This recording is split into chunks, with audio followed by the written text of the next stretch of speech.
I think there's three elements in that. The most obvious one being delivering the best possible service at the right time, at the right value for your customer. Second element for me is trying to find that sweet spot between customers' expectation and operational cost. And the third one, I think, is having a really agile model to keep up with all those changes that are happening in that industry, which is fast moving, rapidly changing, constantly evolving.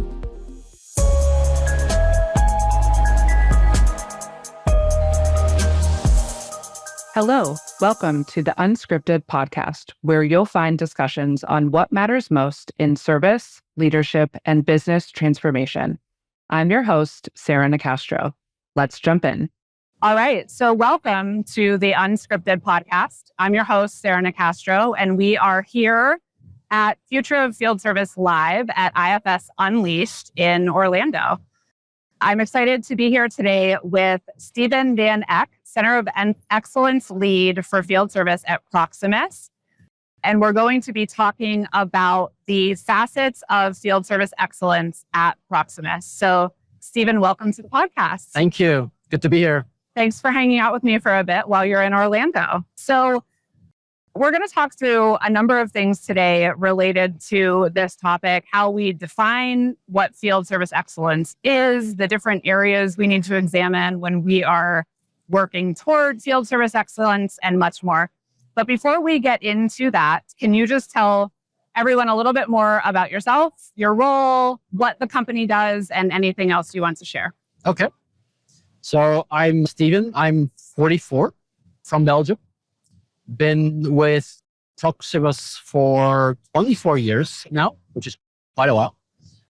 I have 2 kids at home, love sports, love field service, obviously. Otherwise, I wouldn't be in that branch. For those of you that don't know Proximus is a Belgian telecommunication company.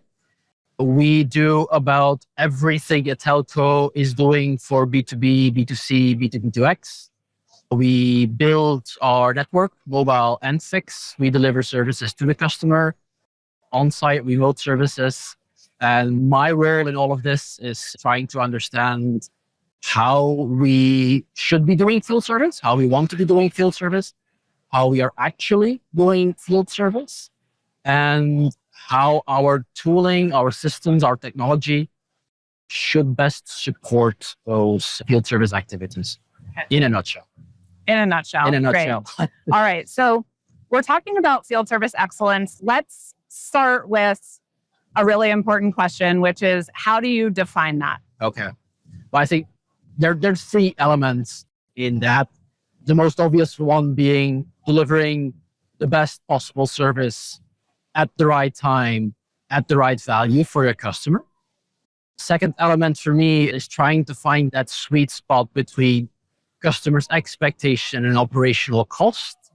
And the third one, I think, is having a really agile model to keep up with all those changes that are happening in that industry, which is fast moving, rapidly changing, constantly evolving. I would see those 3 elements really as field service excellence or excellence. Yeah. Okay. So with those 3 things in mind, how does Proximus determine what focus is needed at any given time to attain and maintain excellence in those areas? Okay. So obviously what we have is our strategic goals, where we want to go to, what we want to achieve. We have our objectives, we have our vision, we have our targets, if you will. And these kind of define the overall strategy, what we want to focus on. At the same time, we know what our customers are expecting from us. And in that combination is trying to identify the short and midterm actions that we need to do in order to achieve excellence. Mm-hmm. It's a continuous conversation. I think this is not new. This is everybody's kind of day, and hoping to find the things we need to improve on the short and the midterm. So, bonus question, short and midterm, what about long term? Yeah. Long term, we have about a 5-year target that we always know. Long term is always about where do we want to go to as a company? Yeah. What do we want to achieve? For us, for example, one of our objectives is to become or having to have the best network, obviously the fastest network in Belgium, both fixed and mobile. And from there, we have like a clear strategy that we want to connect every household in Belgium to the fiber network. This means constructing a network, making sure it's deployed, making sure we have the necessary resources to build that network, to connect all those houses, to convince customers to move from the old network to the fiber network, and dealing also with challenges like competition. We see our competition also building networks in the same areas, which is not always that optimal. If you think about it, if you have multiple networks in the same area, you're basically overbuilding. So it's also trying to find strategies that allow us to have the best network in place for Belgium without spending a fortune in building that. Yeah. All whilst making sure that we have our operations under control, because we cannot just focus on building that one network. We have our current assets also that we need to maintain and our current customers that we need to maintain. So that long term, yes. And at the same time, making sure our business continuity is there in place. Yeah. Would it be fair for me to, I guess, summarize in thinking that within the Center of Excellence, to me, it would make sense that your focus would be short and midterm, because you're working to ensure that excellence and that focus on the strategy versus really looking to what's next. Like, you're going where the company is going next once that's incorporated into that up to 5-year timeline. Yeah. Does that make sense what I'm saying? It does. And maybe I can kind of explain what my team is doing. Yeah. What our role is in the company. I already told you that we are trying to understand how we should be doing field service, how we are actually doing. But what I didn't say is, where are we positioned in the organization? We are kind of a team between the actual operational teams doing the actual work on the field, and between our internal project teams, our delivery teams, and also kind of, if you will, the outside world. And what we are always trying to do is to best support those stakeholders, if I may call them like that. The operational teams will also come to me with their short-term day-to-day challenges. They will say, we want to be better at this kind of activity. And they will look to me to say, how can you help me solve this problem? But at the same time, we have so many projects ongoing that are on the mid-long term that often will change or improve or simplify our business processes without always having the knowledge of what will this mean or how will this create kind of collateral damage maybe somewhere else. And this is where we are as kind of advisors. To say, be careful, because if you touch this part of the process, you will hit something else over there. And when we finally have found the process we want to change or want to implement, is making sure we get those things implemented, and that it's my team interacting with the IT teams to make the necessary changes to the systems if necessary, and making sure our operational teams have what they know to do their job. Yeah.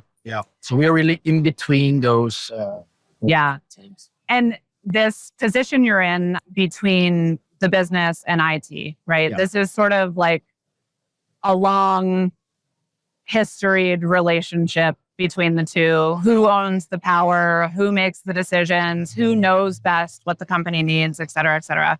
So I can understand the value of having a function like the Center of Excellence that sits in between those and is responsible for probably in some ways mediating, but also really determining what is the best, considering everyone's needs and, like you said, the context of what's going on in the rest of the business.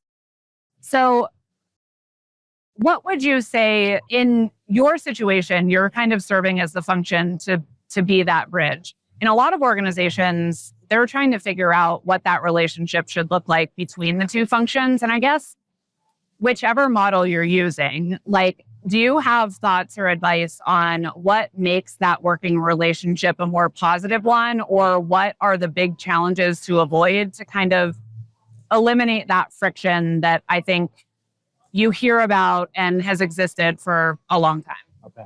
I sometimes joke to my teams and my internal stakeholders saying that we are always between a rock and a hard place.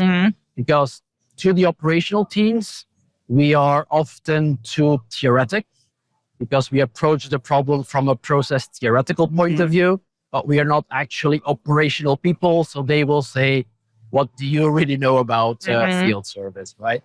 And linked to that challenge, we will sometimes be presented with a solution rather than a requirement or a problem statement. Operational teams will come to me and say, this is my problem and this is what I want as a solution. Yeah. So the first thing we will always try to do is to understand the underlying need.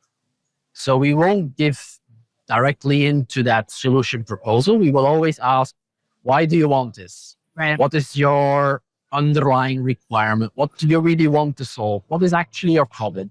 So we can have that conversation and try to flush out the actual business requirement. From there, we can take it to a potential solution.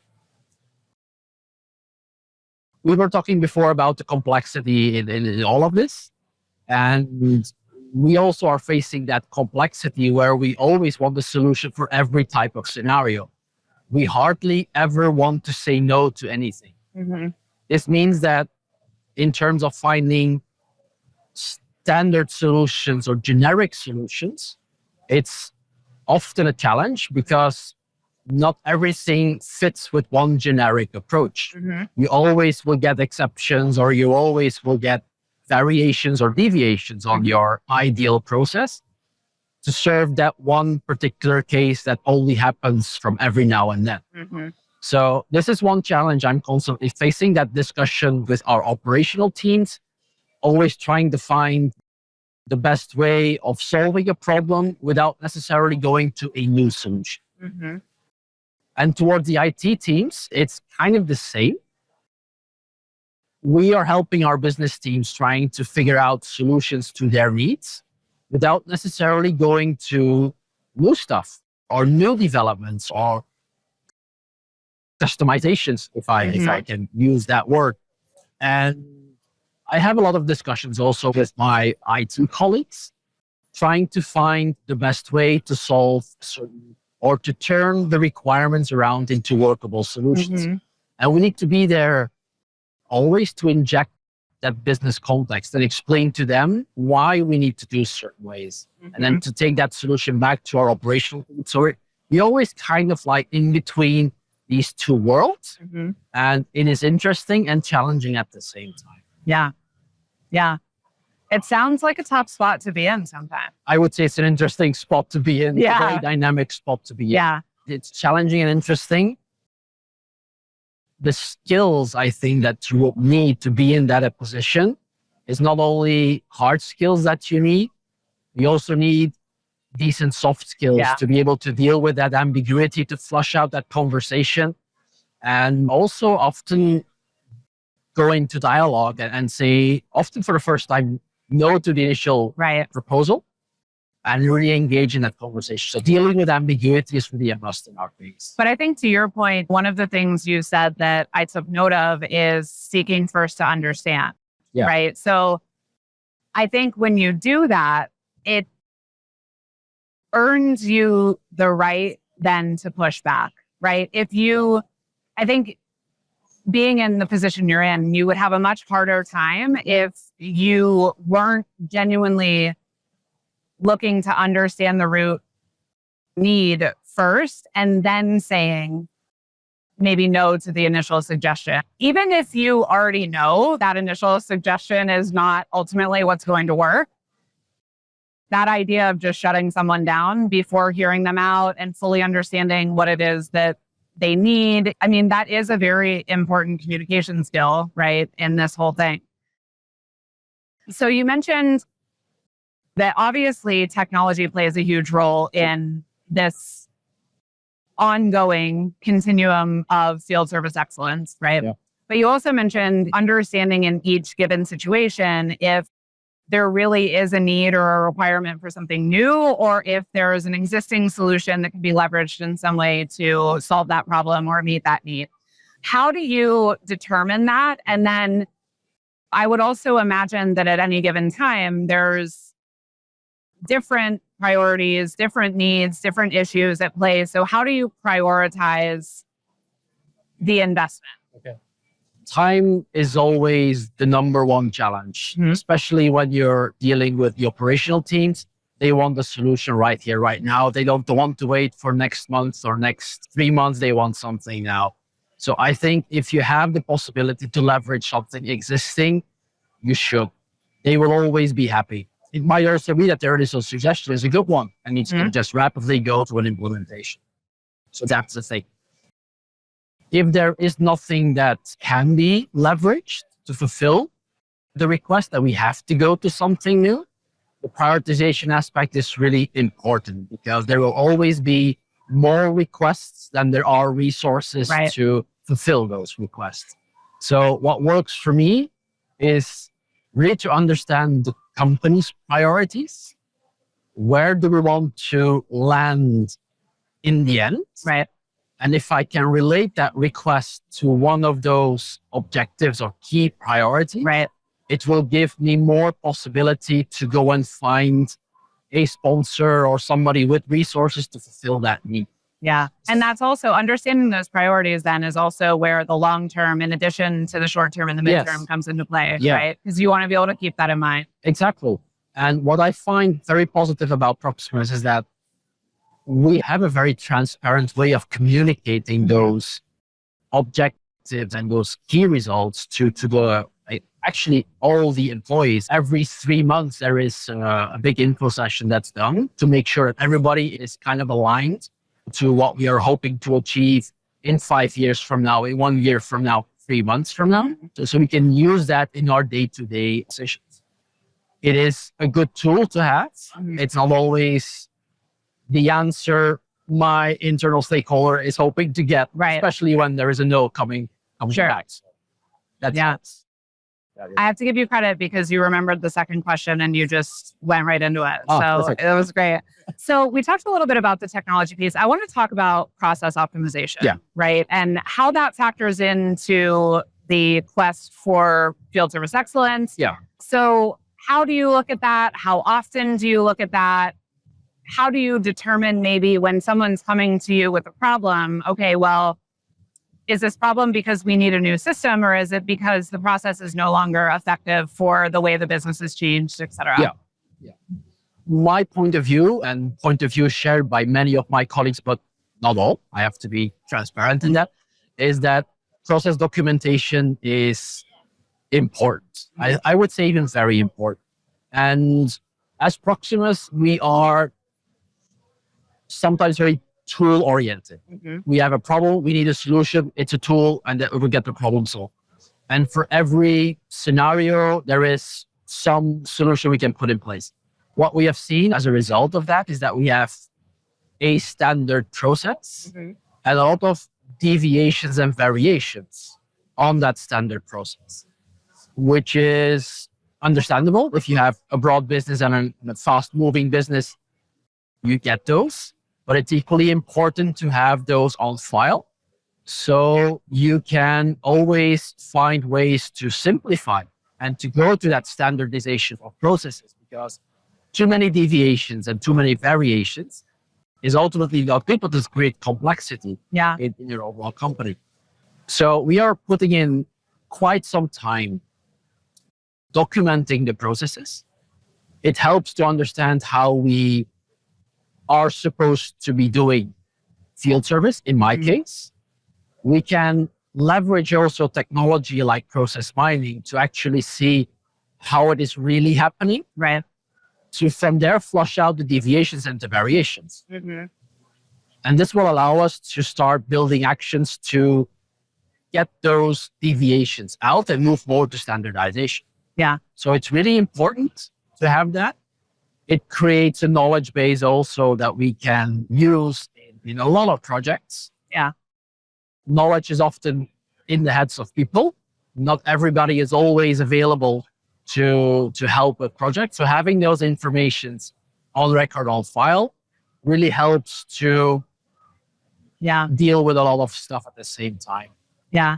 I think it's interesting thinking about process optimization, like to question ourselves on how often are we reflecting on that? And is it often enough given the dynamic landscape of service that we are in today, right? Because I think historically, let's just say excellence, which is always going to be subjective to some degree, right? It was a pretty consistent formula in service, right? So even if you weren't necessarily hitting the target in achieving it, for the most part, knew what needed to be done, and you could kind of pinpoint what needed to change to get there. I think today, with changing customer expectations, the rapidly evolving pace and increasing sophistication in technology, the ability within technology to be more agile in how you change what service delivery looks like or what the customer value proposition is or what any number of things, right? I just think it's something we need to be thinking about in terms of making sure that we're doing that reflection process often enough, to make sure that we're not trying to hold ourselves to a process that was optimized and standardized 3 years ago. And in 3 years' time, I mean, a lot has changed, right? Yeah. Part of this reminds me, the conversation that was on the podcast last week was with, or maybe the week before, a gentleman, Ben Williams from 3D Systems. And when we were talking to kind of come up with his podcast topic, we landed on this theme of being brilliant on the basics, okay? So the theme in and of itself, easy to understand. You're talking about like building foundational strengths. Mm-hmm. What got really interesting in our conversation, though, was the distinction for him and my reflection of that in our conversation of the difference between being brilliant on the basics versus mastering the basics, because we were basically talking about how in service today, mastery is probably a outdated term because things are changing too fast to like master a basic. There's categories, right, of basics that you need to be brilliant on. And that's his point, whether it's customer communication or strategic alignment or process optimization. But this idea and something you said at the beginning of going back to continuous reflection, continuous analysis, continuous improvement, because the targets are constantly shifting. So it's an interesting world we're living in today. Absolutely. So we talked a little bit, Stephen, about the importance of applying a lens of simplification, both on the process and on the technology side. Can you talk a bit about that? Yeah. I think not only as Proximus as a company in general, we kind of like to overcomplexify certain situations. And we want to kind of say yes to every situation. Let's create complexity. And if you drag that along with you, get a bunch of stuff that you have in your organization, in your processes, in your IT systems that are very complicated. Maintaining that is costly, especially when you're moving from one big system to another, that transformation, dragging all that complexity with you, that ultimately becomes really a burden. So I think getting that simplification into your culture is an interesting thing because it will allow you to finally get rid of some of that legacy complexity that you have been pulling along with you for sometimes. I'm sure everybody can think of many use cases that you say, yeah, we have built this because maybe one day, exceptionally, we might need this because this and that. But how often is it that you actually need it? And how big of a problem would it be if you were to met with that situation with a more standard or simple approach? Yeah. And often just by asking yourself that question, is there a simpler way to approach this? you might finally introduce some optimization level simplification in your business. Yeah. And it's the same for business processes and also the same for IT implementations of them. Sometimes we implement things too complicated, putting pieces of the logic in multiple systems and then linking that together through integrations, which ultimately works. But then when you scale up, you see that, okay, performance-wise, you're not meeting the standards. Yeah. So you have to revisit that anyway. And often it's because during that engineering process, we often don't ask ourselves, can we do this in a simpler or straightforward way? Right. Yeah. I love that point. And I'm thinking like in the what's next world that we're living in, people are very focused on adding. Yeah. Not thinking about, okay, so maybe we do need to add something here, a tool, what have you, but also what could we maybe take away? What could we maybe remove in this process, right? And I think, from a technology standpoint, you get to a point where you've compiled so much stuff, it can be a nightmare. I think though, also from a process standpoint, this is where sometimes people get stuck because it's working, but that doesn't necessarily mean it's the best way or the best way for where the business is going versus where the business has been, right? Yeah. So I really like this idea of, not only thinking about what's next and what more do we need to do, but also where are we and what could we eliminate? What could we remove? How could we streamline this? This also gets incredibly important when you think about the customer journey, right? Because once you start to put yourself in the minds of the customer, and think about if we're adding this and adding that, are we creating friction points or potential friction points, or are we making things easier for everyone involved? Exactly. So I think that's a really good lens to think through. So we've talked about the fact that in a lot of ways, excellence is certainly a moving target.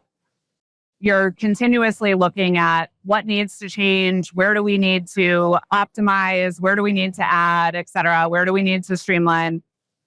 What are you doing in terms of managing all of that change? Trying to survive. Trying to survive, that's for sure. Trying to survive. Now, the challenge is time. Yeah. Because you have all these objectives, everything you want to do, that there just isn't enough time to do everything. So you really have to pick your battles from time to time.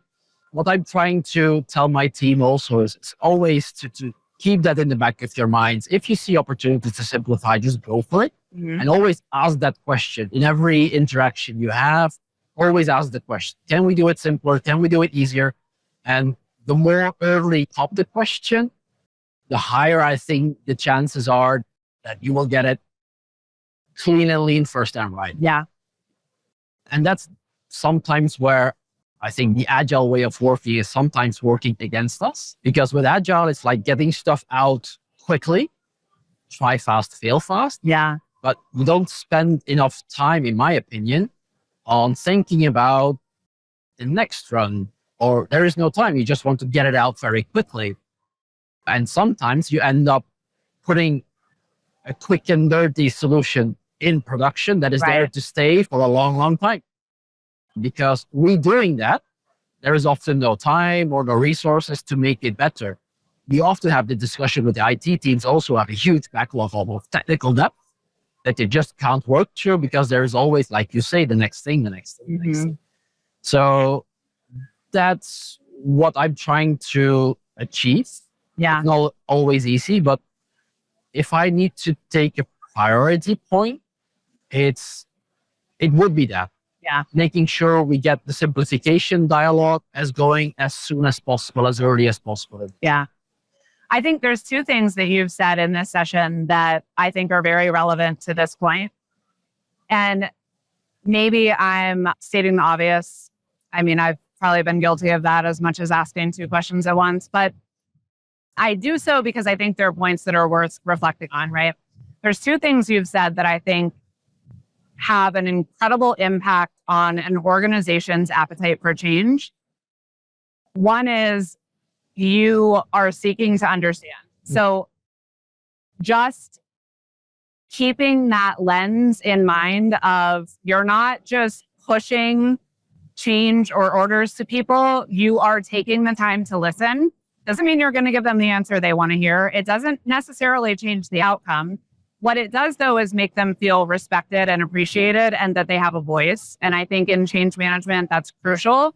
The second thing you stated is that Proximus is very transparent. And I think, again, more of a communication aspect, but when you're in a landscape of continuous and rapid change, just cutting the BS and just being honest with people, being direct with people, explaining the why, listening to feedback, but also just not painting pictures, not telling stories, just being real, I think also helps a lot. So those are two things that you've mentioned that I think probably play a big role in the organization's ability to put up with that continuous change, because it's a lot for everyone. So you talked a little bit, when we think about looking ahead to the future, right? You talked about the pressure of time, right? And this sort of, there's never enough time. You can't get to everything you need to get to. That's a reality for everyone. But how do you figure out how to take the step back to be intentional in the decisions you're making and not just buckle under the pressure of just race, and get caught in only the short term, not the midterm and the long term? No. Well, it kind of links back to that story about objectives and key results and having that few. Mm-hmm. Unfortunately, you won't win them all. Sometimes you have to just make the hard choice and say, okay, I don't really have an alternative now, so I will let this one slide. It's making the right decision at the right time. It's not always easy because there's so many things that are coming in, as you say. Mm-hmm. For me, the North Star keeps on being those objectives, those key results, as always, is a good anchor point for me. Yeah. I guess that works in an organization where the objectives are not only short-sighted. They're not only short-sighted. Right. I say that because there are leaders that are in situations where maybe that framing wouldn't work as well because there isn't enough mid and long-term thinking at the levels that are setting the objectives. And then that can become a challenge as well. But as long as you feel like the objectives are well-balanced, then you're right. That gives you sort of the way to look at things and make sure, okay, I could rush into this decision, but am I sacrificing this or this in doing so? What I'm always trying to tell my team also to develop as a skill is the ability to sometimes let go. Yeah. Because in general, I'm tracking about 50, 60 initiatives that have an impact on the domain I'm kind of responsible for, the field service domain. And it will be impossible for my team to be involved in every single one of them. Yeah. They will not all go at the same time, but even 10, 15 initiatives at the same time, you'll be able to manage. So having that ability to sometimes say, okay, I'm going to let this one slide and I'll pick it up in a later phase is a very good skill to have because you can control them all. Yeah. I struggle with that. Yeah. Yeah. I struggle with just that as personally. well. Like, I like to think like, no, I can do it all. Trust me. I want to be involved in all, but Jed's smiling because he knows. Exactly. And it's a skill I also but you're need absolutely to develop right. myself. Yeah. The ability to let it go, let it slide, and say, I will pick it up when I have time in some near future or not. You'll pick it up when it is the most important thing to pick up, if it is the most important thing to pick up. Exactly. Yeah, that's good. Any other thoughts or advice on this quest of continuous improvement to achieving field service excellence? Well, I think having the organization in place to make sure your documentation is as up to date as possible will really help you to scale up if needed and to always have something you can go back to if you don't have directly the answer. That's one. I think very interesting today to have as an ability or a capability is measuring the implementation of your processes. How healthy are your processes? And with today's capabilities, you have, I think, all that you need from a technological perspective to use the data in your organization to measure how healthy your processes are working. And this is a very good tool to have as a team such as mine, which is basically an advisory team to factualize some of the incoming requests or concerns. Yeah. And this is a good thing to have because often what I have seen is that sometimes the problem is not as bad as it appears to be. Right. And it can allow you to sometimes quickly send back a request just by factualizing the incoming concern. So if you have that possibility to invest in this measuring, process mining, factualization of your theory, that's really a good thing to have. Yeah, that makes sense. Well, I appreciate you coming and sharing with us today and joining us live at IFS Unleashed. So it was a pleasure. Thank you. Thank you for being here. Thank you very much.